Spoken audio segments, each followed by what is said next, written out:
Tonight not only comes from the Bible, but it comes from different readings. The class that I am taking is a Western medieval Christianity. It's the class that I went to Kentucky to take. And we're going to transition from the Bible to the biblical history of Christianity to its spread in North Africa. And a short study, maybe a little bit about Ethiopian Christianity and Islam. And the movement of Islam in Africa. It's about 30 minutes, okay? And the writings about African people, you know, we're students of the Bible, so there are writings about African people in the Bible, okay? And we won't go all the way back to Moses and Sephora, because in my research, there's some debate whether or not she was of African descent as a Midianite, or she came from like the Arabian desert area. So was the Queen of Sheba. But Sheba is considered to be in Yemen, which I thought, you know, unusual, because, you know, that's where the military went and the ship was bombed, in Yemen. So for Sheba to come from that direction, Yemen is, let me see, I'm trying to see it. It's down here. So this is Africa. This is over here. Yemen is down here. And for her to come up to Jerusalem, she had to come this way. But she's also considered brown skin. There are a lot of tones in the Bible that people don't think about. All right, and then some of the people that are in the Bible that we need to be aware of comes from the HarperCollins Study Bible that I was researching on Simon. Simon is the Cyrene that carried Jesus' cross. All right, and Cyrene is right here, right at the tip of Africa. Okay, it's coming from Libya into here. I was trying to find, yeah. This is Egypt, Libya, and then Cyrene is at the top of right here. All right. So when you read in the Bible, I suggest that you have a map beside you. It's very important when you're studying history to know where they are talking about. Okay, so and then the next one was when Peter was speaking in the upper room to Jerusalem. He came out in the spirit. You know, there were a lot of people out there because it was a festival going on. So there was someone from Egypt. You know, Egypt is in Africa. It's the center of all humanity. All the, you know, when you read in Genesis, this is where it all started. There is a Lucy. Lucy is the oldest bones what they had found at the time when they were excavating over in Egypt, over in Africa. And she's the oldest bones that they found, and she was about 14 years old, they believe. And she's an African child. All right, so we have Egypt, and then we have Libya, belonging to Cyrene. And then Apostle Philip was told to go to the Ethiopian Union. All right, so Ethiopia is right here, and Egypt is up here. And so Philip was coming this direction and told to go here. All right, so you have North Africa initially, and then it went up the Nile, and it said it came back down to Ethiopia. So it moved around. All right. So as the gospel spread along the trade routes, and that was how the gospel started spreading, the trade routes. Just like 65, before 65, you know, you had trains. And before trains, you had wagons. So as things move around, you take the gospel with you. Whatever is in your heart, you take with you. So the Carthage is on the modern day coast of Algeria. Carthage is, let me see where. Carthage is over here on this. It's hard to see, but it is right here, almost where Cyrene is. It's into this little top area of the Mediterranean, almost close to Sicily in Greece. All right, so that's Algeria over there. But Carthage became the Christian center of North Africa. All right, in the book, the complete book of when and where in the Bible and throughout history, around 220 ACE, they changed it from AD to after the Common Era. BCE is before the Common Era. Okay, so they changed it because they felt like when they were designating time, it would embarrass.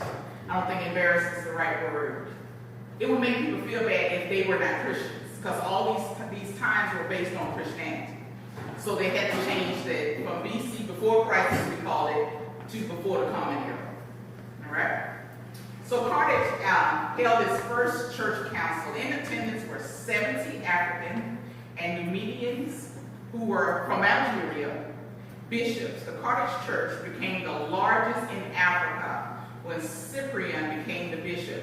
Now, when you start studying church history, you start understanding that all these different names you may hear in passing if you're reading something, you know, even if you're reading just something about the church. Just like I learned when I was studying the disciples of Christ, that the symbol came from the church trying to designate itself from the church that split with it. So that's how the chalice and St. Andrew's cross came about. They wanted it, so when you hear Christian church, you will know Christian church, the symbol for the disciples of Christ is the chalice and the cross. All right? So this was, when the churches started to grow, it was important to designate who was where and when. So the tribal religions reflect the professions of the tribes, hunting and agriculture and cattle. So, you know, Africa, just like the Indians, they worshipped the things they saw with their eyes. All right? If it was the moon or the clouds and it hadn't rained, you know, they prayed to whatever they felt like that God controlled. Just like Egypt. Egypt's in Africa. All right? They prayed to whatever gods that were there. So in the first century, Christianity spread from North Africa, up the Nile, to Ethiopia. Ethiopia was introduced to Christianity around the 4th century. So Egypt, this whole northern Africa, was the 1st and 2nd century. So it did not get down to Ethiopia till around the 4th century. And Islam didn't get there till the 7th century. So Islam was not something that occurred when Christianity was going on. All right? So the Roman Church, the Roman Empire, are drawn to North Africa because of its political, religious, and economic development. So just like the countries now are drawn to Africa because of its wealth. They had a good political thing going on over there. They were entrenched in their beliefs and religion. So of course, Rome was part of it. All right? So Christianity existed in North Africa before Rome entered the country. Remember, Rome was around when, you know, when Jesus was crucified, when he ministered. Rome was the controlling government, but Rome did not control Africa. And it's almost like they followed Christianity over there because of the trade routes. You know, you go wherever the money is. And so one of the major Christian theologians, Tertullian, is the first known, like I said, major Christian theologians who taught and wrote in Latin. He was from Africa. All right? He was from Africa. He came from the North African city of Carthage, where our pointed out, which is in the 3rd and 2nd centuries. They nearly succeeded in ending the steady rise of the Roman Empire. They almost did it, just shut them down. But things turned around for them. But Tertullian's memory was treasured in the North African church. Now, you have to remember, and it was something when I was taking a class that our instructor said that was interesting. He said, when you look at maps, old maps in your Bible of Christianity, rarely do you see Africa in there. You may see the tip, but you don't see Africa, just like you don't see China. And Christianity moved to China also.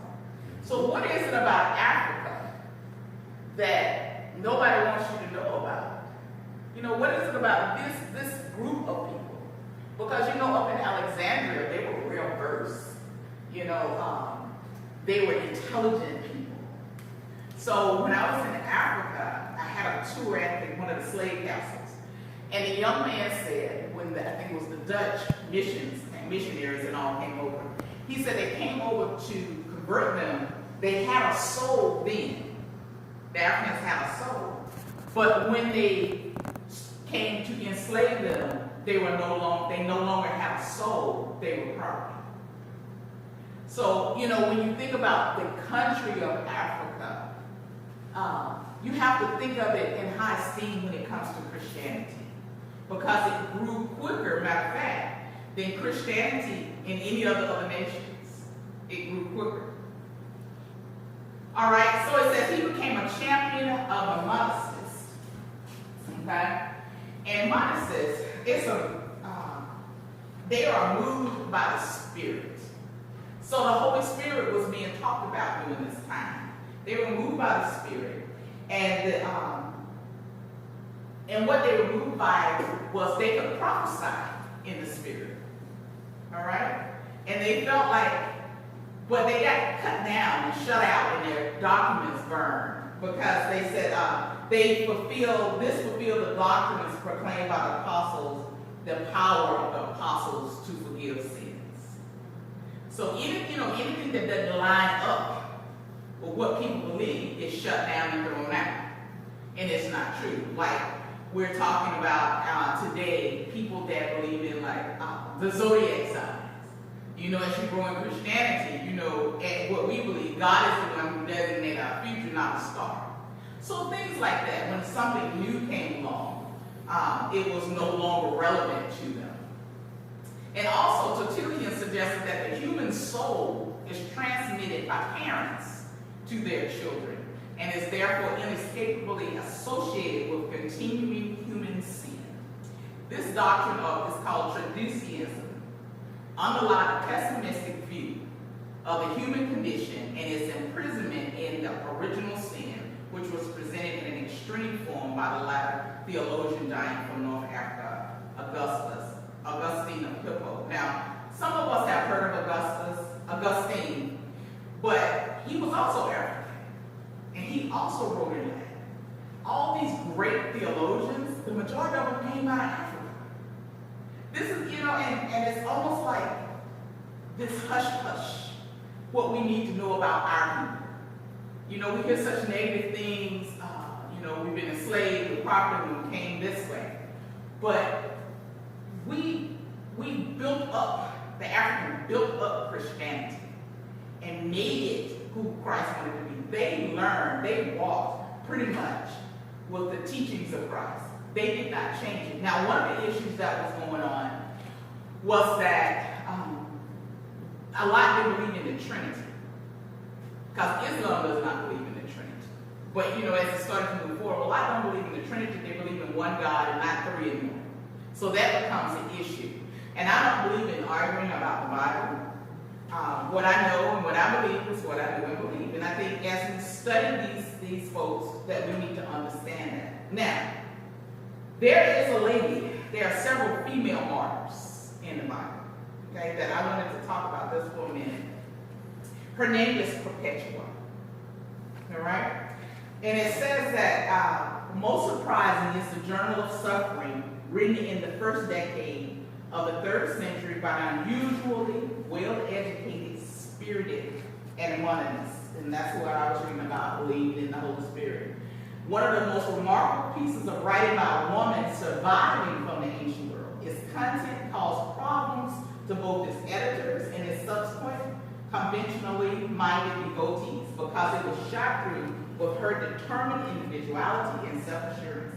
She did not simply defy the authorities, but went against the expectations of everyday society, including, of course, everyday Christians obeying her father. As a female, she had to obey her father, who desperately wanted her to abandon her faith. Now, Perpetua was disobedient not just to her father, but to the institutional Catholic Church, which later enrolled her among its martyrs, because she was a monstrous. Now, the thing about Perpetua that caught my attention is that when she was a child, she prayed. When she was younger, her brother, Demetrius, who died of cancer at the age of 7 without being baptized as a Christian. And it says, in a dark place, very hot and thirsty, just out of the reach of the cooling pool of water, she prayed for him. In her 3rd dream, she watched him drink from the pool and played joyfully as young children do. The cancerous growth in his face melted away. Perpetua did not come in on his vision of release, but the likelihood is that she would not have needed to for the contemporary readership she envisioned. When she was saying, what she was saying was that through prayer, she had been granted the power to release the dead from suffering because of her faith in the new prophecy. And that's what the monetists is called, the new prophecy. Donocrates needed no institutional church or clergy to remedy his lack of sacramental grace. All right? So she dreamed that she could heal him because he had not been baptized. So to her, she didn't need the church to step in and baptize.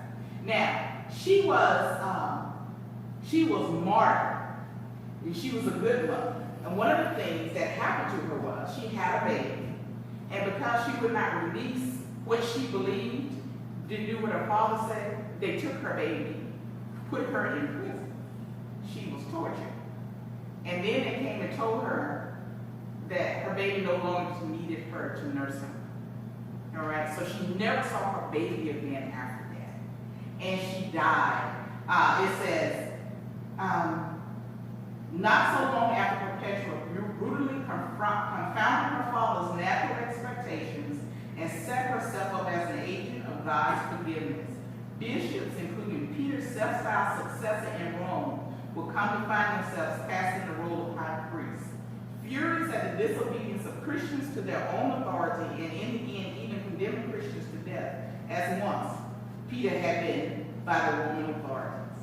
And it says that as Perpetua's sufferings, persecution petered out rather inconclusively, as the Roman authorities felt they had better things to do than to try to wipe out a group of troublesome fanatics. So they were going around killing people. Anybody, you know how Rome was. Anybody that did not believe in what they believed, they killed her. So this lady gave up her baby for her faith. How many of us would give up our child to not deny our faith and then be tortured and murdered and become a martyr for her faith? Very few of us will get that done. I thought, and that touched me because so many people are still being martyred in the Asian countries. They are still being martyred. So this next person, Augustine was important. Like I said, he was from Africa, and he was well versed in Latin also. He also helped spread Christianity. Now, he was a Donatist, and the Donatists argued that the Christian clergy must be faultless for their ministry to be effective in their prayer and sacraments valid. So there's a lot of pressure when I think about the scriptures, talk about the deacons and all. There's a lot of pressure to walk in perfection, and we are all human. So when you think about the spread of Christianity, you can start to see how these giants, these theologians met. You have bishops, and they didn't consider the Catholic Church as like Rome's Catholic Church, because the word Catholic means universal. They talked about the universal church, and many of them tried to get it, just like Martin Luther. He did not want to dismiss the church. He just wanted them to do what was right. What does God say? What does God say for us to do in this? So when you learn about the move of Christianity to North Africa, if you come down in the pink section, Jerusalem and Israel is right here. So you have all these trade routes that's going all over the place, going south, north, even west, because they ended up coming to China. And all those in China, it went to Russia. Miss Maxine says she has a book on Russian Christianity. So it went up to China, but the initial move of Christianity came to Africa. The initial move of Christianity came to Africa. So as we continue about that, I'm trying to find my other page here, we learned that, that it was so much, it was hard for me just to put it down in words. So what I learned from all of this is that our faith as a people, and I'll just speak from the African faith as a people, did not start when they came to get our ancestors for slavery. It was there before they even crossed over the borders. Now, one thing that I've learned that I thought was interesting, and we talk about Santa Claus. Well, St. Nick is a black man. He was from Africa. All right, now. He was from Africa. So when you start talking about the things that we reverence, you need to know where they come from, the history behind all these people that we're referencing here. And it talks about in 391, which is 3rd century, Augustine happened to visit the struggling Catholic congregation in the city of Hippo, and he eventually became the bishop of Hippo. That's where he got the name Augustine of Hippo. All right, he became that. So as we're looking into all of these things, and we're thinking about our role now, how it came about, that was something interesting even in a gentleman by the name of Daniel. I don't know if you know him, Pastor. What's his name? Dr. David Daniels. And so he talked about, he wrote an article in October 21st, 2017. It talks about this year marks the 500th year anniversary. Talks about the launching of the Protestant Reformation in Germany. All right? And then he comes down to the surprise of today's Christianity. Even scholars who are accustomed to discussing Luther and the Protestant Reformation solely in European subjects, which is not true, but Luther esteems the Church of Ethiopia, which is the oldest church in the world. The Church of Ethiopia. I went to Ethiopia on one of my journeys. And when we got there, it was I think it's called Holy Trinity. They were having Holy Trinity at this one cathedral. And I thought it was so much of the history of Judaism evident there. Because if you had a disability, you couldn't go in the church. Remember when Jesus told the man to get up, take up his bed, and walk? He went in the church. If you had a disability, you couldn't go in the church. When I went to Ethiopia, but he forgave sin. So when you're moving along in this route, I was trying to find this other section that I had. When you're moving along in it, you need to stop and just ask yourself, is our heart still full of what we started with? Because I promise you I didn't learn about Black history until I moved out of Alabama. But this class really challenged me because, like I said, it was just so much. Talked about the slave trades and all. But the early Christians, they were proud. They were proud Africans. We got this thing. We're going to do this. We're going to grow the church. And they grew the church. They didn't cast anybody out. They grew the church. But when new thoughts came along, like they do now, it starts to shift what they believe in. It starts to shift how they see God, whether or not the Trinity, whether or not he was all man and not divine. All of these theologians, like they did in Greece and Athens when Paul got there, all these things started to move them to a place where they started losing ground. Okay? So even though all of these places, and I did this particular one, because Israel, over in here, this little strip of land, from there, verse 4, and as Jesus moved around. So we have to remember, even in our Christianity today, that we have to move around. We can't just stay within the walls of the church. We need to go out, and we need not be ashamed of what we believe in. We need not be ashamed of, okay, my skin is brown, so, I have been in places where they look at you first, and then wait for you to open your mouth. Because they already have an assumption about what you do.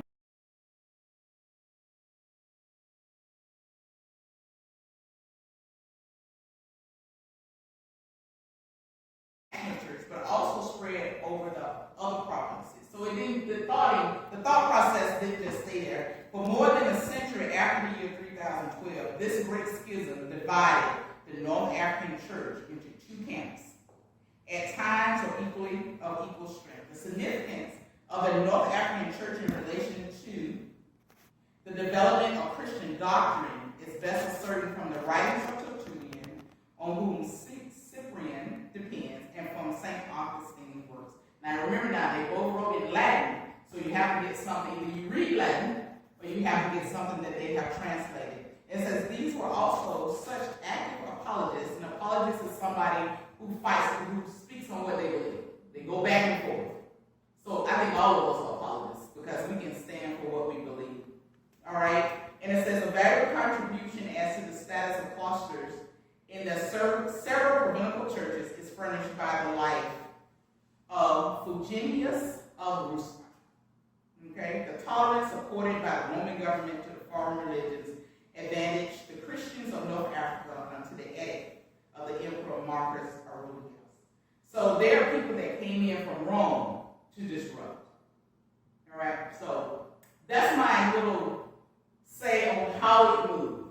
So you know it moved from Jerusalem. Now one theologian was saying that Ethiopia's, they mentioned the Christianity came to Ethiopia through Apostle Mark. When he traveled, even though the Ethiopian Union came, they said Apostle Mark, and a lot of these different places wanted to be associated with different apostles. So you have the Johns, the Lukes, the Matthews, and the Marks. And if you look at, because I know sometimes when pastors doing Bible study, he talks about the Johannians. So those that believed in what John believed in. So when you look at these different places, try to find whose work were they mimicking. That's important because once you find out where they got their belief from, think about Floretta's son in the books he's reading and the person he's kind of following after. Once you've made up your mind that this is true, then it's hard to shift back. Especially if it's been snatched from under you. It's hard to shift back. But once you yourself start finding and researching truth and where that person got that information from, then you are better equipped to sit down and have a conversation.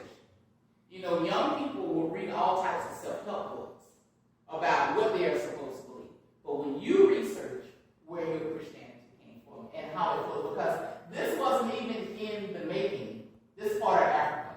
They taught none of that until many centuries later. Okay?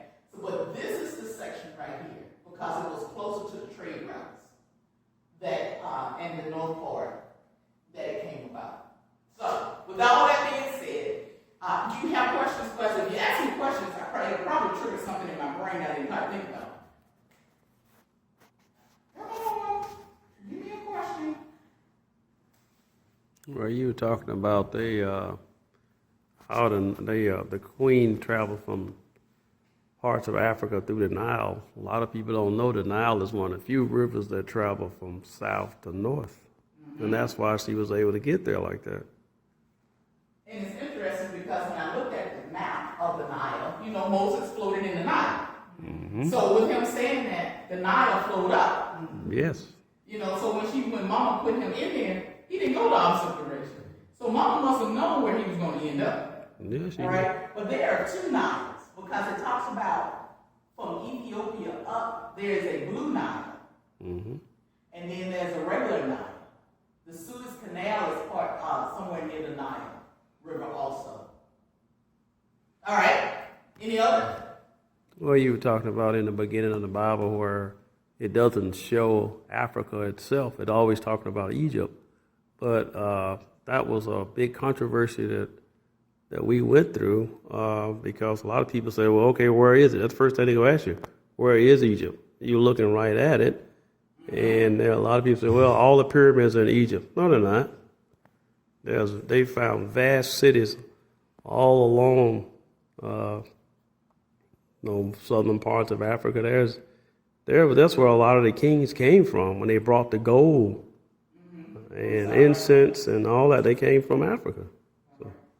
Pastor, what part of Africa did you go to? I've gone to West Africa, that's gone. Right here. I've gone to South Africa. Okay.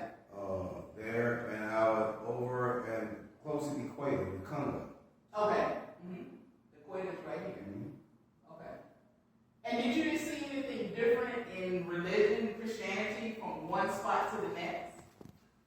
what I noticed that in the Congo, the people would wait all night to receive you, and they seemed like they getting tired. Oh, right. They were there waiting for the gospel. They had a Every expectancy. a yearning Yes. to be a part of it. So even though when we traveled 25 hours on the Congo River, they stayed there, waiting for us to get there. Okay. And then in West Africa, because of the fact that we were visiting a lot of our mission partners there, it was just something about the Atlantic Ocean, where the women were doing the fish, so they could at least not have their children trafficked. Okay. So they could they had these different way of saying the water was their friend, and it just gave you a sense of belonging there. And then in South Africa, we followed the roots of Nelson Mandela. And there we went to where he was in prison, even where we went where he was when he was freed, and then we left there and went over to all this stuff that they claimed they had already done. We had done it before them, so they took that away from us, and so it's still the way when the Anglican Church, when they started out, the Dutchess went into Africa to school us about who we are and etc. We already had our Christianity. We had, as Mary said, we had already been schooling this stuff. We had our way of raising our hands and praising God. We had the whole feel of God. Then they tried to suppress us to take on the gods of their ancestors, of their people. That's because they always referred to us as heathens. See? And it's the same thing. Well, that's how some of this started breaking apart. Different theologians and different thoughts started seeing the Africans, certain Africans, as heathens because they didn't believe in what everybody else believed in, or they, like they said, they split who Christ was. And back then, that's what they're doing right now in the DR. Yeah, that's right. You know, Congo. Right now, the Germans are there, and they have, and the people are having so many problems now because of the fact they're putting the money back because the people now, they got this stuff called coltan that was goes in your cell phone. yes, sir, and you find in a ditch. You're right. There you go. And it's more valuable than gold. And it's very valuable. So they're trying to do all this stuff to destroy, even now, those people that were trying to be educated. I'm going to stop talking. Oh, you're fine. No, you've been engaging. That's great. Anybody else? Any other questions? What about you, Ms. Day? I'm sure you have a question or two. I can't learn if I don't sit here quiet. Oh, you got to meditate on it. I understand. There is no more. All of that what you were talking about. We captured our own people. Yes, we did. That's the part we were talking about. To this point. That's right. Yep. And the white man took over from there and brought it here. And before we got here, we hit American land. They took our identity away